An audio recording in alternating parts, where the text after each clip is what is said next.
도전을 두려워하지 않으려면 먼저 저주를 풀어야 한다.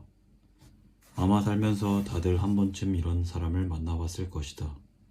시험 전엔 매번 망했다, 공부도 제대로 못했는데 라든지 어제 완전 놀았는데 라고 걱정을 늘어지게 해놓고 막상 시험을 보면 성적만 잘 나오는 그런 사람 말이다. 물론 내 주변에도 그런 사람이 있었고 당시엔 나도 그에게 묘한 배신감을 느끼며 의문스러운 녀석, 시험 전날 분명 밤새 공부했겠지라고 생각했었다. 그러나 지금 돌이켜 생각해보면 그가 정말 제대로 시험 준비를 하지 못했을 수도 있겠다는 생각이 든다. 그럼 그가 천재인 것 아니냐고? 그럴 수도 있다. 하지만 내가 하고자 하는 이야기는 그가 천재일 가능성도 어떻게 하면 시험 준비를 하지 않고도 고득점을 받을 수 있는지도 아니다. 요컨대 인간은 왜 노력하지 않는 척을 하냐는 것이다. 개중에는 중요한 시험을 앞두고 열심히 준비를 잘 해오다 꼭 시험 전날만 되면 갑자기 딴짓하는 사람이 있다. 방 안 공기가 나쁘다는 생각에 갑자기 공기청정기를 구매하는가 하면 새 가전제품을 놓을 자리를 마련하겠다고 방 청소를 시작하기도 한다. 저녁에 소고기 국수를 끓일 거라는 엄마의 말에 선뜻 동네 시장으로 심부름을 나섰는데 하필이면 좋은 사태가 방금 다 팔렸다고 해서 차를 타고 10여 킬로미터를 떨어진 다른 시장까지 진출하기도 한다. 실연을 당했다는 친구를 만나 밤새 이야기를 나누기도 한다. 시험 당일 수면 부족으로 정신은 몽롱하고 어제 먹은 사태가 탈이 났는지 배앓이를 하다 결국 시험 시간에도 지각을 하고 만다. 당신은 당연히 해야 할 일들을 했을 뿐이라고 말할지도 모르겠지만 이 모든 일이 마지막 시험 준비에 영향을 주었음은 분명하다. 이는 일반적인 미루기 환자와는 또 다른 유형이다. 미루기 환자는 일을 미루고 미뤄 마지막이 되어서야 비로소 시작하지만 일단 시작을 하면 원동력을 얻는다. 그러나 이런 유형의 사람들은 일을 미루지 않고 줄곧 잘해오다 꼭 마지막 순간에 다른 일을 벌인다. 물론 이때 좋지 않은 결과지를 받아들면 할 말은 많다. 방을 정리하지 않으면 물건을 놓을 자리가 없으니 반드시 정리해야만 했고 엄마의 심부름을 하는 것은 자식으로서 당연한 일이며 진정한 친구라면 친구가 힘들 때 응답해줘야 하고 배탈이 난 건 어쩔 수 없는 우연일 뿐이라는 이유를 댄다.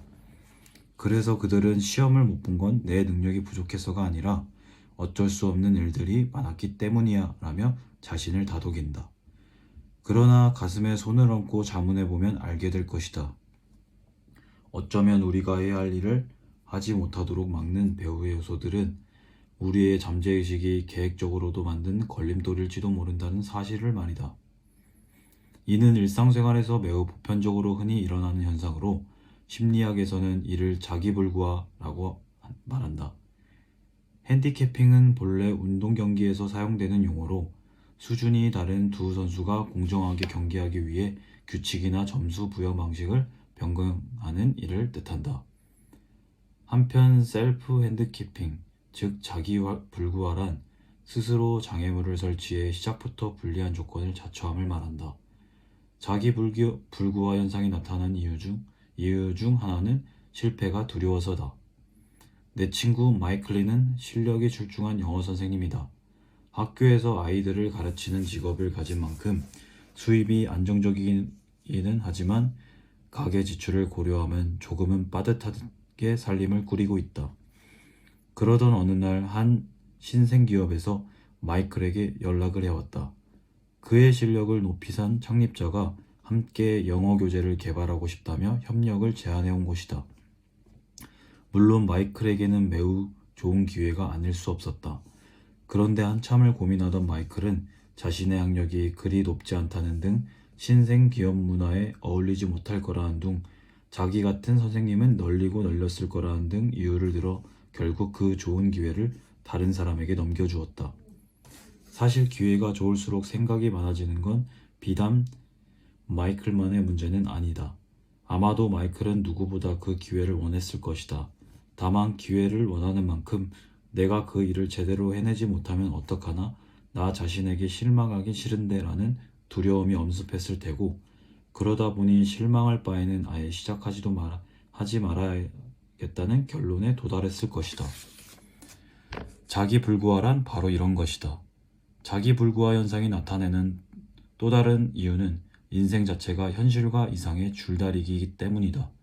이상하게 들리겠지만 이는 심리학적으로 꽤 합리적인 이유다. 왜냐?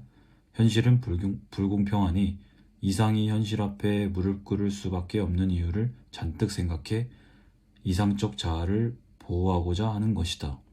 인간의 마음속에는 저마다의 이상적 자아, 즉 자신이 되길 바라는 최고의 자아가 자라리하고 있다. 이 이상적 자아가 미래의 목표에 포함되면 더 나은 미래로 나아갈 원동력이 되기도 한다.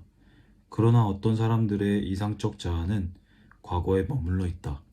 어린 시절 온갖 상장과 트로피에 휩쓸며 넌 최고야, 넌 누구보다 똑똑하고 대단해, 정말 재능이 넘쳐라는 소리를 들었던 자신에게 말이다.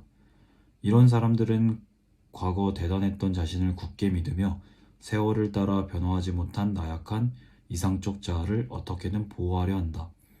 그런 까닭에 그들은 거스를 수 없을 것처럼 보이는 외부 요인을 끌어들인다. 실패하더라도 실패의 원인을 자신이 아닌 외부 요인으로 돌리며 잔인한 현실의 승리로 돌아가더라도 이상적 자아는 진 것이 아니기 때문이다. 한마디로 자기불구화는 자신의 자존심을 지키기 위한 전략적인 셈이다. 심리학자들은 자기불구화의 행위를 두 가지 유형으로 나누는데 그 첫 번째 유형은 행동적 자기불구화이다. 앞서 들었던 예처럼 방을 청소하고 심부름을 자처하고 친구의 고충을 들어주는 등 다른 일을 하면서 공부를 하지 않거나 중요한 회의를 앞둔 전날 밤에 술을 마시는 행동이 여기에 속한다. 예컨대 주동적으로 자신에게 불리한 상황을 만들거나 일부러 도달할 수 없는 목표를 선택하는 행동 모두가 행동적 자기불구화다. 두 번째 유형은 언어적 자기불구화다. 언어적 자기불구화의 행동적 자기불구화의 차이점은 실질적인 행동을 취해 자신에게 걸림돌이 될 환경을 만들지 않는 데 있다. 그러나 주변 사람에게 자신이 초조한 상태라거나 우울하다던가 몸이 좋지 않다거나 어젯밤 잠을 제대로 자지 못했다는 등의 말로 자신의 미흡함에 대한 예방주사를 놓는다. 예컨대 우리가 한 번쯤 만나보았을 의문스러운 친구처럼 말이다. 물론 그는 정말로 공부하지 않았을 수도 있다. 하지만 공부를 하고도 습관적으로 공부를 하지 않았다고 이야기했을 가능성도 없지 않다. 미리 방화벽을 설치해 두었으니 시험을 잘 보든 망치든 자존심이 상할 일은 없기 때문이다. 문제는 동료나 가족이라면 자기불구화의 행위를 알아차릴 수도 있지만 정작 당사자는 이를 알아차리기가 어렵다는 것이다. 그렇다면 자신이 무심코 스스로 온갖 걸림돌을 만들고 있을지도 모른다는 사실을 알아차렸을 때 우리는 과연 어떻게 이런 비이성적인 상태에서 벗어날 수 있을까? 하버드 비즈니스 리뷰가 제안하는 방법은 이렇다. 먼저 자각이 필요하다. 자신이 언제 스트레스를 받는 편인지, 어떤 상황에 구실을 찾고 시간을 끌고 산만해지는지를 알아야 한다. 그러면 믿을 만한 친구를 찾아 자신을 독촉해달라고 미리 부탁할 수도 있다. 또한 자신의 스트레스를 관리할 줄도 알아야 한다. 도전과 고난은 발전을 위한 과정이며 가끔 실패를 맛보는 것도 필요하다는 사실을 인지해야 한다. 그러니 스트레스를 받을 때는 습관적으로 피하려고만 하지 말고 잠시 멈춰 그 감정을 마주하자. 자기불구화 현상은 주로 체면과 연관된 문제에서 나타나니 도전을 마치고 나면 물론 남들도 나를 대단하게 여기겠지만 무엇보다도 나의 능력이 향상될 거라고 자기 자신에게 말해보자. 시각을 바꾸어 생각해보면 동력의 원천이 바뀌는 것, 자기불구화를 위한 수많은 핑계도 줄어드는 것을 발견할 수 있다. 마지막으로 자기불구화는 훌륭한 깨우침이 되기도 한다는 사실을 기억하자. 시작부터 걱정스러운 마음에 온갖 핑곗거리를 찾고 있는 자신을 발견했다면 이를 모두 글로 적어보자. 그리고 이를 행동하지 말아야 할 핑곗거리가 아닌 하나하나 해결해야 할 문제로 삼아도 좋다. 예컨대 마이클처럼 자신에게 특별함이 부족하다고 생각한다면 그럼 어떻게 해야 나만의 개성을 가질 수 있을까라고 자문해보는 것이다. 자신의 우려를 해결 가능한 문제로 삼으면 반사적으로 튀어나온 핑계가 꽤 훌륭한 깨우침을 주기도 한다. 당신의 가장 큰 적이라는 책에 이런 대목이 나온다. 한 사람의 비극은 그가 실패했다는 사실이 아니라 성공할 뻔했다는 데 있다. 그런데 자기불구화에 빠진 사람에게는 이러한 비극이 되풀이될지도 모른다. 그러니 과거 자신이 자기불구화로 다 된 밥에 코 빠뜨리기 일쑤였다면 이러한 조언들이 변화의 계기가 되길 바란다. 자각을 높이고 자신의 감정과 마주하며 극복 방법을 찾아라. 그리고 생각을 전환하라. 그러면 길 위에 놓인 수많은 걸림돌이 위로 올라가는 계단이 될 수 있음을 발견할 것이다.